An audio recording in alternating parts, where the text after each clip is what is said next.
It's showbiz now. I'm Ivan and I sing and play bass. I'm Dave. I play bass and sing. This is going to be suspenseful as to what you do. Yeah. You play the sitar, right? I'm Rob. I play drums and do vocals as well. Okay. Now I have to tell you guys something before we get into the whole, discussing. When I first saw you walk out on stage with two basses and a drummer, I said to myself, I've seen this before and it never works. But it does. So I want to talk to you first. Each one of you can tell me why it works for you, and because you have to know the same thing. You have to have seen other bands that try to do. Yeah. We have 3 bass players, and honestly, because other bands don't write songs. Like we have songs. They have beginnings, middles, ends, choruses. You know, all of those bits, and we also double check our melodies. Like we have this piano here that I'll occasionally take it and go like putting it on a different instrument, taking it to a higher register that's more comfortable in the ear, and go, oh hey, that note doesn't work. Whatever.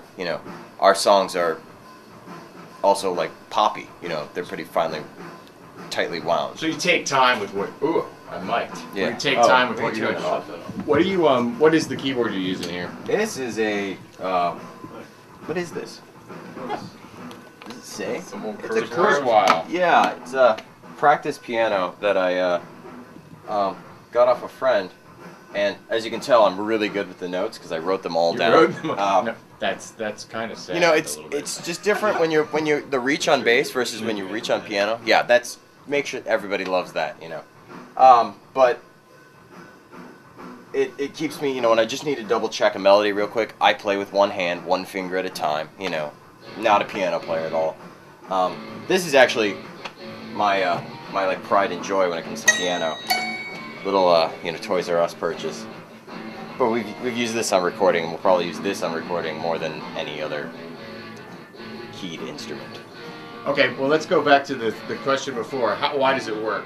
I don't know. My approach is to play it like a 4-string guitar. So I'm playing chords, playing single notes, but they're more harmonies. There is always a root bass line within the songs. I think that's kind of holding down a certain groove, but basically I think we're approaching it from a more melodic standpoint. So you play lead bass, kind of. Actually, I'm usually holding down the low end. We never really... We don't break do it that out real like well. that. I think initially I thought I was going to be playing more kind of like lead stuff, but I kind of feel more comfortable kind of holding down the rhythm section with Rob and letting Ivan kind of step on and step off. It helps when you're holding it down so that I can sing and I'm not also holding down the bass. When I stop a lot when I'm singing, Dave's holding on the bass line, so then I can focus on vocals instead of... When we started, Rob and I were a 2-piece, and it was much harder. Dave came in and like lightened the load, and I was like, hey, I can add this crazy lick in here. And we're like, right on. So. Okay, now it's your turn. Do you have anything to add? Why it works? Why it works with the 2 basses and the drums? It's the 3-part harmonies. Yeah. I don't know. Well, the odd thing was, like Ivan said, we started as a bass and drum thing, and that was a struggle, and it took a while to sort of like figure out how to make sense of it and write songs.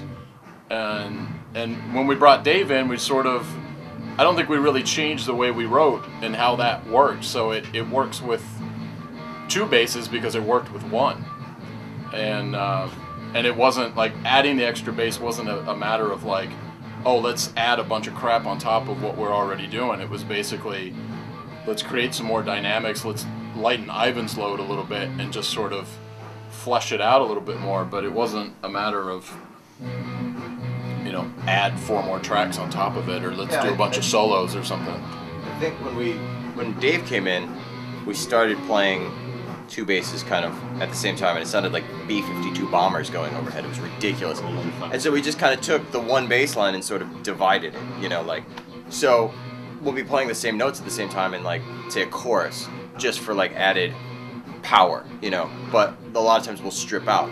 I think everybody in this band has played long enough to know how to listen, to stop playing and like, I'll play to accent this and not kind of like, well, he's playing loud, so I'm going to play louder, sort of thing.